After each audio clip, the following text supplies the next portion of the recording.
everyone, this is Jennifer. Our topic today will be about the mood element in systemic functional linguistics. So, mood is considered part of tenor in the register or context of situation. Per our discussion last week, we have established that tenor deals with interpersonal meaning, that is, the relationship between the producer of a text and the addressees. And this relationship is analyzed in the form of mood, which sees a clause as exchange. There are three aspects that we'll talk about in mood, which is the speech function, the mood typicality, and the mood structure. Let's go to the first one. As was briefly mentioned just now, mood sees clauses as exchange. But what do we exchange in communication? Well, whenever we initiate an interaction with other people, we will exchange either information like the time, the weather, or me giving you information about functional grammar, or we can exchange goods and services. You can offer your friend to do your homework. Well, that is not really an offer. Or you can ask someone if they wanted coffee. Now, depending on our goal of communication, we can either give or demand those commodities, which is gonna elicit different responses. For instance, when you give an information, the reaction you will receive is either a positive acknowledgement or a contradiction to your info. It is the same as other types of exchange. When you offer somebody, for example, if you offer a cake to someone, they can either accept your offer or they will refuse you. Now, of course, you will ask, in what way is speech function interpersonal? Well, the answer is that whenever you say something, when you begin an interaction with somebody, you will have a certain preference on how to say things. And in return, you will also expect somebody to react positively to you. So, yeah, the speech function of mood is really interpersonal. Now, let's move on a little bit to the second aspect, which is the mood typicality. Well, in short, mood typicality talks about how each speech function is usually realized. Like, when we give information, the typicality is to give a statement, and it is realized by giving declarative sentences. Or, of course, it is typical for us to ask questions using interrogative sentences and giving command in imperative sentences. But those things are the typical realization. In the world of communication, in the world of meaning, this does not always happen. What do I mean by that? Well, sometimes you give a command to somebody by asking them to do something. You give statement by asking them. So, for example, this happens a lot in the class actually. When I ask you something, you will give me an answer, but the tone of your answer suggests that you're not answering, but asking me a question. So that is the non-typical realization of, let's say, providing information. So if I ask you, what time is it? And then you're not really sure, perhaps your answer won't be, oh, it is 9 a.m. You will say, 9 a.m.? Okay, so in that way, you're not showing a the typicality of realization in the speech function. You are using the non-typical realization. Right. So this is interpersonal again. How? Because the way you structure your sentences will usually depend on who you're talking with. So perhaps you find it not okay to ask Pak Hendra or Pak Anton to do something for you. So instead of giving a command to them, instead of demanding something from them, you will choose the non-typicality realization by asking them, do you mind to blah blah blah, for example, instead of just saying shut the door. Okay, so yes, again, mood typicality is very interpersonal.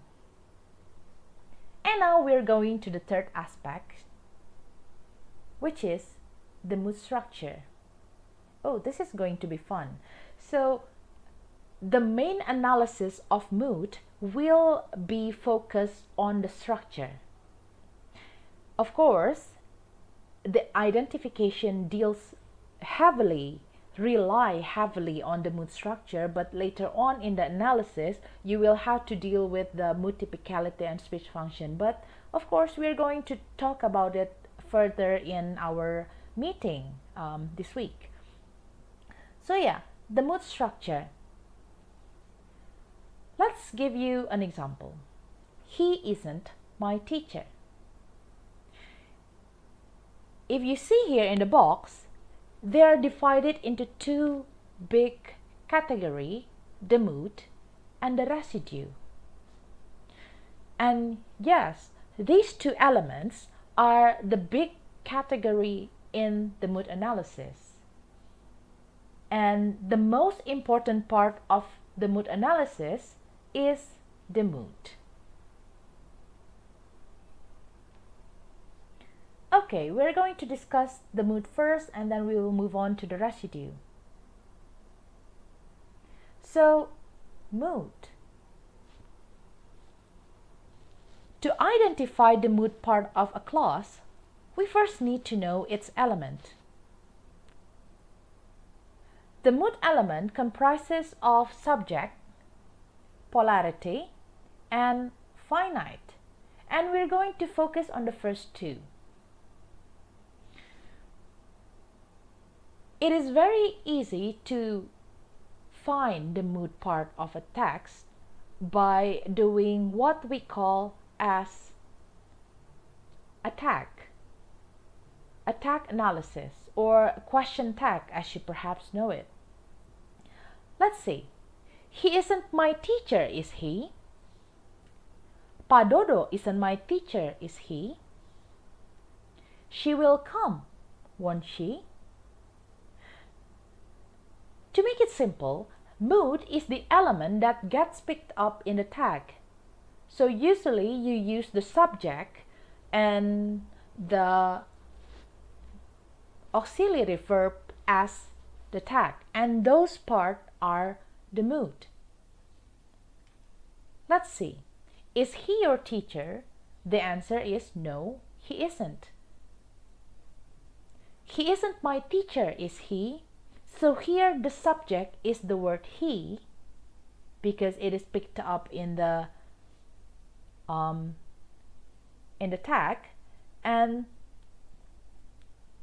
the finite here is the word isn't, because again it is picked up in the tag. So the definition of a subject is quite similar to what traditional grammar definition of subject is. Basically, it realizes the thing by reference to which the proposition can be affirmed or denied. Well, to make it simple, the subject of a clause is usually a noun or a noun phrase. To identify it, back again to the last slide, the subject is the element that gets picked up by the pronoun in the tag. Let's see. He isn't my teacher, is he? Padodo isn't my teacher, is he?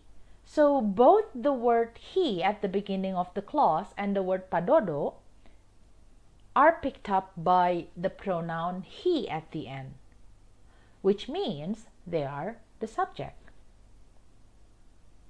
And now on to the finite. The finite is, well, if we want to compare it to the traditional grammar, basically, finite is a part of the verbal group that expresses the tenses, the modality, and the polarity. And when you want to identify it, do the question tag test. The verbal one, the verbal part of the tag, is the finite.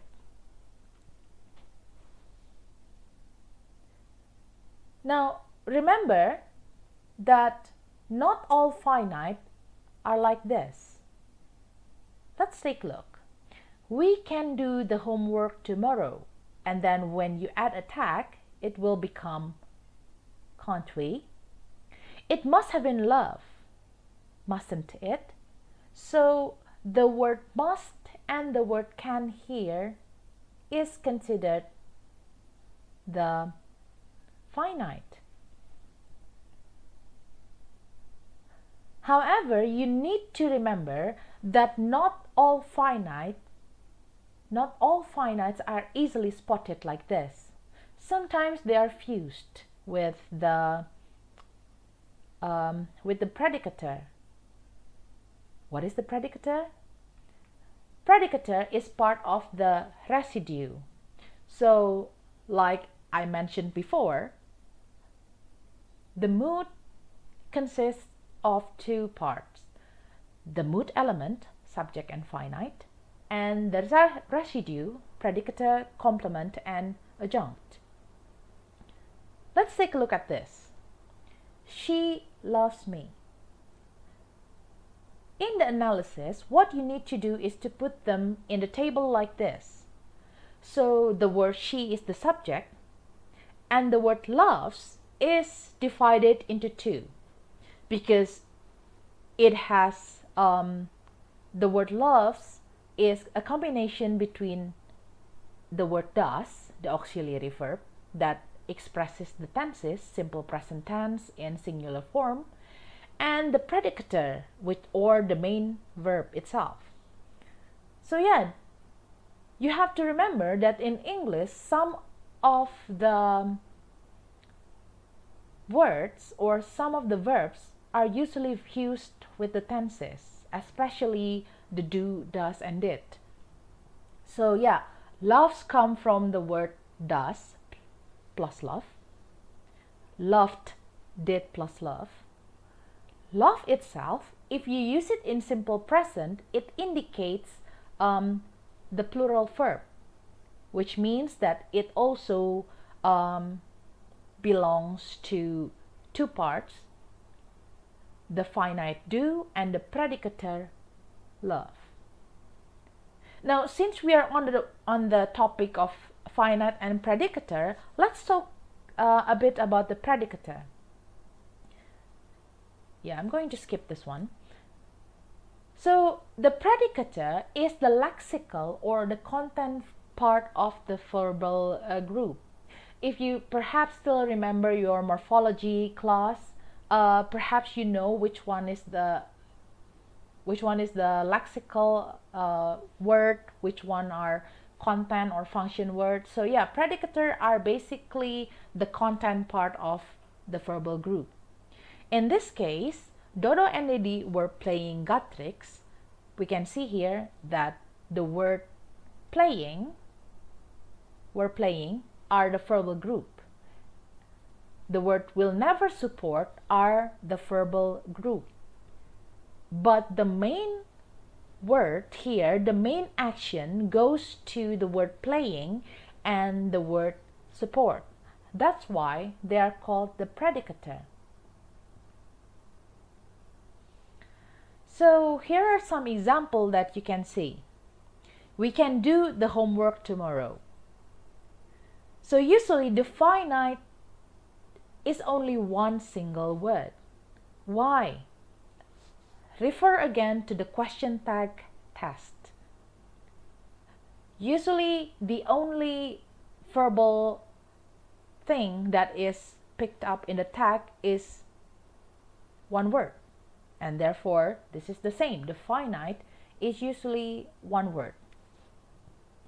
Okay, hopefully this is quite easy to understand, but of course we're going to discuss this further in class when we meet. And next stop is the complement. The complement in functional grammar is the same as the word object or complement in formal grammar. So let's see here. You sang a song. A song is usually called an object in formal grammar. But the word you are beautiful, the sentence you are beautiful, the word beautiful is usually called not the object but the complement. However, in functional grammar, everything is called a complement. So yeah, it makes it a little bit easier for you, I hope. Right. So this is what you will do in a complete identification. Remember, this part is only identification. We are not doing the analysis just yet.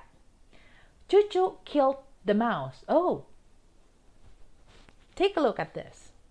The word killed here is a fusion between the word did and the word verb 1, kill. And therefore, you need to divide the boxes into two. So part of the word kill is the mood element, and yeah, it is the finite. And half of it is the residue, which is the predicator. So it is very easy when you have a sentence like the second one. The mouse was killed by Chuchu. The mouse, well, it used to be a complement, but because the sentence is now passive, it is now becoming the subject of the sentence, which is going to be the mood. And then the word killed, because this is passive, it is split into two, was and killed. Therefore, because we have the word was here, was is the finite and killed is the predicator. Now, be careful with by Chuchu. Of course, we know that by somebody usually in formal grammar is called an object, but in here it is called the adjuncts. Adjuncts is like an adverb, because by Chuchu talks about who is doing what. Okay, so this is not a complement, this is not an object in functional grammar. It is called an additional information, some additional information. Okay, now before we move on to adjuncts, I think I need to discuss about this one. Okay, right. Remember that usually every major clause has finite and a complement and a predicator. Now let's take a look at this. There is some exceptions about major clauses. So when you have the verb to be is MR was were, and when you have the word have has had, which means having something, possessing something, usually there is no predicator in the sentence. So let's see. Dodo has the curliest hair on earth. The word has here is a fusion between does and have. But because the word has in this sentence means possessing the curliest hair, so we don't have to divide it into two, half finite, half predicator. It is only a finite. And yeah, so hopefully it is quite understandable. And we're going to talk about the last part of the residue element, which is the adjuncts. The adjuncts has three categories.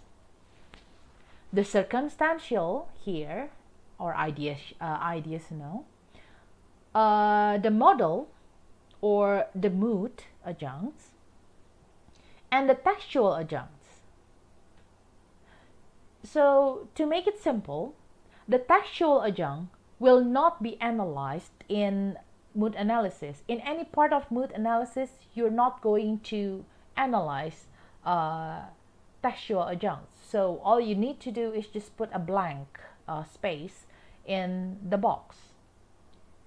And what is quite interesting here is about circumstantial and mood adjuncts.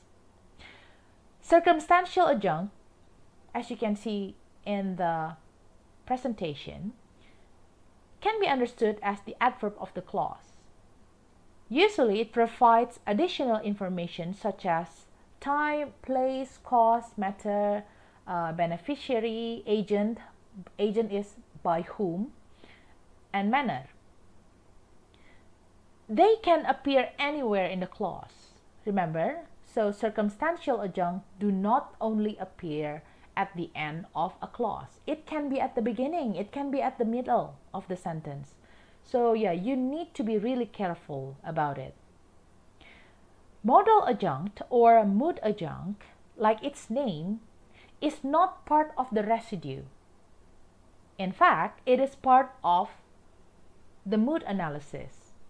So whenever you find something like the word usually or the word probably, it doesn't belong to residue, it belongs to mood. Okay, and we're going to talk about it further in class with more examples, with more exercises, and yeah, I think that is all that I can share today. So thank you very much for watching. I'll be seeing you in class.